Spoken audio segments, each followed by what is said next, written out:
We've got this story from the Daily Mail. President Trump and FBI informants. Speaker Mike Johnson may have just spilt the beans as to why Trump is so concerned about this Epstein story. Referring to is the hoax that the Democrats. Super quiet. Hold on. He has never Start again. referring to is the hoax that the Democrats are using to try to attack him. He has never said or suggested or implied. I've talked to him about this many times. It comes across as he's calling the whole thing a hoax. It's been misrepresented. He's not saying that what Epstein did is a hoax. It's a terrible, unspeakable evil. He believes that himself. When he first heard the rumor, he kicked him out of Mar-a-Lago. He was an FBI informant to try to take this stuff down. The president knows and has great sympathy for the women who have suffered these unspeakable harms. It's detestable to him. He and I have spoken about this. Now, there's a couple theories on this. One is that Mike Johnson let slip this statement to try and protect Trump's reputation. There's also that, basically like, oh, did you know he was an FBI informant stopping it? That's why. Or I think there's a strong possibility here. I don't know for sure. I'm not saying I trust Trump on any of this stuff. Elon says he's in the files, whatever. Let's get the files and figure it out. But let's at least entertain. Did Speaker Mike Johnson maybe accidentally just slip up that Trump was an FBI informant? And the reason why Trump doesn't want the documents released is that they're going to show that Trump was snitching on powerful people. That's prominent, wealthy individuals doing untoward things. And the documents are going to show that Donald Trump was a snitch. Here's the argument that I don't know, obviously, but the argument against that would be if there was material in the Epstein files that would be damaging to Donald Trump and his business relationships, it would have been out by now. I disagree. The Democrats would have gotten them with it. If it was implicative of Trump, if the documents show that Trump was doing bad things to children and underage girls, they'd have released it. But if the documents show that Trump was working with law enforcement to stop this, that's not damaging to Trump's reputation among his voters. It's damaging to Trump's reputation among powerful elites he needs to do deals with. So the Democrats might be thinking it's going to help Trump. If we leak files showing that Trump stopped Epstein, people are going to cheer for him. Right. Trump may be saying, if they find out that I ratted on Bill Gates and Bill Clinton and I was the one actually spying on him or wore a wire or did who knows what, these people aren't going to want to do deals with his business. If Trump was snitching on prominent world leaders, I'm not saying he did. I'm not saying I believe that's the case, but it could be an explanation. Trump was a snitch. I'm going to put it this way. I'm going to paint Trump in the worst possible light in this regard. Trump only cared about himself. He only cared about his organization. When he heard about what Epstein was doing, he said, this is exposure I don't need. And when the FBI came to him about Epstein, he says, I'll do whatever you want. I'll help you out. And they say, wear a wire, give us a list of names. What if Trump gave ledgers from his club to the FBI? What's going to happen to Mar-a-Lago when all of the people who spend their 20 grand, I think it's like 200 grand to sign up or something, maybe I'm wrong, but it's like 20 grand a year or something. What's going to happen when a bunch of these people find out that their names and private information were handed over to the feds as part of a criminal investigation into Epstein or to illicit activities? What if Trump was informing more than just Epstein? What if Trump was feeding the FBI information on tons of cases about prominent, powerful elites? That would be extremely bad for Trump's business and his dealings with powerful elites, so much so that he'd be like, we can't release this stuff. It would destroy my family's business, my legacy. If people find out that I was basically a spy for the federal government against powerful elites, the populace, his voter base might be like, wow, Trump was actually trying to stop bad people. That's not what the powerful people are going to think, though. They're going to think, destroy this guy. I want revenge. Yeah, I mean, look, I don't know how true this is. I'm interested in finding out more. But I will say this is actually it's more believable that he was an FBI informant than that he was a KGB informant, like it was asserted by, what's his name? So Jonathan Chait. Yeah, Jonathan Chait. So I think that and also it would be a good thing because it would prove that he's more patriotic than Jonathan Chait would think as well. But yeah, I don't know that he is, obviously, and I want to see more information. There's a tweet going around that was, I forget the guy's name, but he now that this has come out, there's more information kind of trickling out. People are saying, yes, Donald Trump was an FBI informant. Has Johnson been asked about the comment? Has there been a follow-up? Hey, what do you mean by that? I think this actually just came out a couple hours ago. His eyes. I don't know if there's been enough right time. after he says the word informant, look at his eyes. His eyes get real wide and he blinks. Do I have another one? And then a couple seconds later, he looks at the camera. Yeah, I just do that. Let me play this video for you guys. Listen to this. you actually tried to press up on Trump, but you could never get to him. Yeah. Because he had ex-FBI agents all around him? All the time. And I tried a couple of times to press him and make arrangements where I could work with him and earn with him. I did that with other big contractors. I had the power of the unions.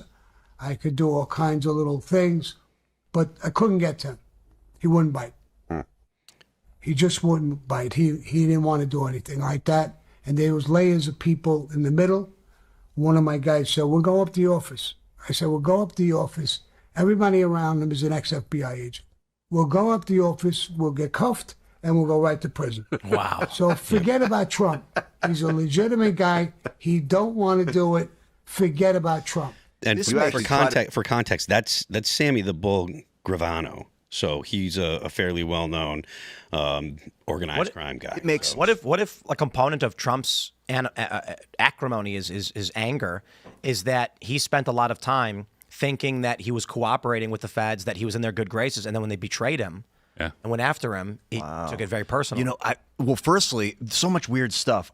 When he visited, or someone visited Ghislaine Maxwell, was basically the ringleader of the whole Epstein. You call it the Maxwell Files is what it should be called. It's her running this thing. She had Jeff put her in a minimum security prison, and then a month later she says Trump never did anything toward. I'm like, all right, that smells. So I'm like, maybe Trump was hooking up with underage girls, and that's why all of a sudden he's like, it's a hoax. But I think your conspiracy crazy theory might be more realistic, that because he's such an ordered candidate. He's such like a law and order guy that he would have worked with the feds, like happy to. Because he might have went to them. Because if he was doing dirty work with underage girls, the Democrats had access to that for years, and they could destroy him.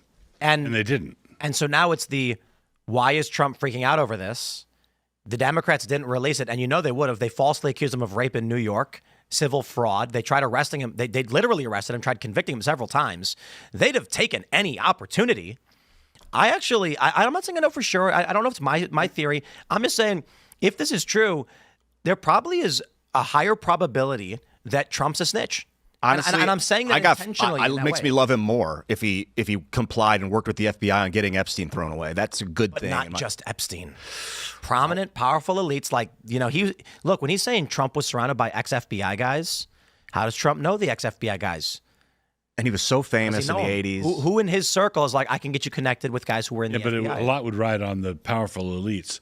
What were they doing? And was it really bad? If it was Epstein level bad deeds, then that's not going to hurt him. How cool would it be if Trump was an informant for the FBI for a long time, like actually saying, listen, I'm going to do my family business. Anywhere I can help you, I'll give you information. So with all his foreign business dealings, the feds were like, we want information. These guys are like, I'll help you out. I love this country. And then in his dealings, he discovered Hillary Clinton was a crook. She was doing untoward things with the Clinton Foundation. And he thought, I better run for office and put a stop to this. Yeah. What if Trump's whole thing was he stumbled? I'm just like, what a great movie it would be if like Trump was just a business guy who was an informant and he accidentally walks into the wrong room at the wrong time and sees them all shredding documents, and then this triggers the movement. I have to save this country. And then he rides down the escalator. There was only, that's right. Like the feds came and they were like, "There's only a few good ones of us left, Donald. We need you." Like the ones he'd been working with in the '90s and the 2000s. They're like, "We've been taken over. We need you to run for office. You have to save this country." There is another conspiracy that's been around for a while, and that is Trump is deep state, and. It was funny. We talked about this over the election. There's a conspiracy theory that I love this one. It's one of my favorite. In the late 2000s, you saw the rise of Alex Jones, who's getting bigger and bigger and more prominent, more popular, and he got very, very big in the 2010s. And the Ron Paul love revolution, libertarianism, anti-establishment, anti-war was getting very popular online, which also bubbled up into the Tea Party and Occupy movements. So the conspiracy theory goes that the CIA, very, very smart guys who have plans in place for decades, said, how do we stop this? Okay, we're trying to do the stodgy uniparty candidates, the old white guy versus old white guy, but people aren't buying it anymore. The 2000 thing was crazy. You get Obama. They say, the deep state goes, we're going to do Obama. We're going to the first black president. Still got protests after Obama won. People were still upset. Occupy Wall Street was during Obama's first term, 2011. And so CIA says, something's not working. There's a populist uprising happening. What do we do? Here's the idea. We need a popular candidate who can play the villain of the establishment, but who's actually in it the whole time. So the conspiracy theory goes that Donald Trump is friends with Hillary Clinton. He's friends with the deep state, and they set him up to make it look like they were attacking him so that the conspiracy theorist anti-war faction would side with Donald Trump like Alex Jones had done. Then when he wins, the populist movement gets back behind the person you chose in the first place. You know, the controlled opposition, essentially, maybe, except I feel like Hillary wasn't at the level of the people that Trump was. If Trump was working with FBI, I feel like there are people in the middle that didn't know, and they just got, rolled. Entertain this. Brian Krasenstein says, Mike Johnson just claimed Trump was an FBI informant to help take down Epstein. If this is the case, then Trump would be a hero after it's all released and the Epstein files. Release the files. Interesting. When the liberals are saying Trump would be a hero if that were true. Interesting. Yeah. I don't think Trump is deep state. I think the simple solution tends to be the correct one. I think Donald Trump was an outside of the uniparty candidate. They didn't think he was going to win, but he's a celebrity who knows how to sell. They stumbled into it. He ended up winning. Hillary thought she was going to win, but Trump squeaked by with 3 states, getting about 80,000 votes in those states, put him over the edge. They got angry, lost their minds, and started having a temper tantrum, as they do, accusing him of being a spy. It bubbled up and escalated to the point where they literally arrested him and tried putting him in jail and stopping him, but then ultimately lost, and here we are, and Trump's largely won. We knew that Trump had worked with the FBI over Epstein. They said this like few months ago. Had been made pretty clear that he'd already in the past been in contact with the FBI over Epstein. Now the word informant, it's almost semantic. He probably feels bad about saying that word because of the weight of the word. But also, you inform on one guy. The FBI's once you're an FBI informant, you're kind of an FBI informant for life. I think, from what I've heard. He could be lying. That's true. That's a real simple. Just a misstep. He misspoke. Yeah. He meant to say that everybody knows that Trump had basically not been an informant, but had given a statement to the FBI. Dude, if Trump informed on Epstein and a bunch of other billionaires, good. Not necessarily for his businesses, but good. That's a good. But then maybe here's the FBI if it's strong arms and you never. Sorry. Well, the question I have is. The way that the Trump admin is handling the Epstein thing is weird because he could just lie. When he's sitting at the table and it's like, why does everyone care about this? Oh, it's a Democrat hoax. He could literally just keep saying the things we're finding, we're going to keep digging, and when it's ready, we'll get it to you. I'm sorry it's taking so long, but we don't want the bad guys to get away, so we need to build a sound case. And then everyone forgets about it, right? I've been saying this since the beginning. If Dan Bongino came out and said, we're looking at all of these Epstein files, and it's dark stuff. Guys, I am not going to release it before we're ready because the bad guys will get away if we do. So it's going to take time. Everyone will forget about it. So I'm wondering what the heck is going on behind the scenes? Because Trump could just lie and it would go away, but he's not. So maybe they're just incompetent. I don't know. And I think most of those files are burned anyway. I mean, I keep hearing this from people Mike Benz talks about it. Mike Cernovich talks about it. For sure. Day one, you torch the files and then you smash the servers, of course, if you're going to cover up a crime like that, I would think. But, Mike Cernovich said these documents have been gone for years. There's no way they held on to any of the incriminating evidence. But they're still not, that Trump's still it's just a hoax. Forget about it. Even if the files are gone, it's just a very weird left hand doesn't seem to know what the right hand is doing kind of energy right now, or a scrambling kind of energy. It's highly likely that they've been destroyed for years, but then you can't account for why the Trump underlings were overpromising. The Pam Bondi saying they're on my desk, and that would be weird. Yeah, were they enticed into saying that by someone, and then they said it, and then realized. Yeah, or you were just elected and everybody's giddy and it went to your head and you like the adrenaline rush that comes from enticing the press. What did you guys think about how those women, 100 Epstein survivor women, said they were going to drop all the names? Why haven't they? I don't know. That's what I think. If they have access to name, if they have names to name the names. I think that it's BS, and I think it's BS specifically because this isn't new. They've had this information for allegedly 20 years or more or whatever. Yeah. If they have this information, why are they sitting on it? Yeah, why did it go away yesterday? Release the information. If you have a list, compile the list and make it public. I wonder if they're waiting for Massey's proposal. He has in Congress to get the files released. I think he's waiting on 3 more signatures in order to get it passed. There's no guarantee that he'll ever get those signatures. You know, and I will stress, have information, put it out. I will stress this too. Like, I do support Massey and Khanna's effort so far, but I got to be honest. The Oversight Committee and the DOJ have already committed to releasing the files and said they will. I don't trust them. So that's why I do think what Massey and Ro Khanna do lean towards the good. But at the same time, shouldn't you be like, all right, we're going to give them a month to put out the files, and if they're not going to do it, then we're going to file. To be like, they said they're going to do it, they've been putting out files, but we're going to do this anyway. I'm kind of like, they just put out 33,000 files, of which I think 3 to 5% were never before seen. So the files, or at least some of them, are getting released. Wouldn't the reasonable thing be, we're gonna give them the opportunity to release as they said they are. We're gonna trust that they're gonna do it, benefit of the doubt, and then if they don't adhere to a time frame, we'll go for a discharge petition.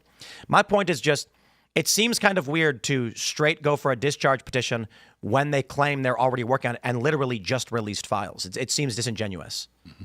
I mean, again, I don't trust they're gonna release everything, but the argument is then you've got to let it play out. I mean, again, the Epstein story is not going anywhere. Right. You know. It makes it feel like a stunt. Interesting. Yeah. Maybe it's a response to them, the binder release that ended up being a nothing, and it's like, all right, that's day 1. Now day 2 is another nothing burger. Now 33,000 files go up, and there's like nothing there except for some new stuff that's nothing. Well, like, give us the real deal kind of energy. You know, for sure. That's why I'm saying I lean towards more agreeing with them doing it, but I do think it's fair to question that you're going to have to redact stuff. Even in the Massey bill, they expect things to be redacted and withheld. So what is do we have reason to believe the Oversight Committee is literally not doing it? I mean, they put up 33,000 files. We got a decent amount of new documents. People aren't getting what they want. So again, I'll stress, I'm begrudgingly saying, well, you know what, they should do it because we just get them released anyway. But isn't there a component where it's just like, why don't you wait? I bet Massey is doing what he thinks his constituents want. Oh, yeah, for sure. Of course. That's what this is all about. He thinks the people want it, so he's a vessel. Yeah, that's probably right. Thanks for checking out this clip from Timcast IRL. Make sure to watch the show live Monday through Friday at 8 p.m. Subscribe to this channel, and we will see you all there.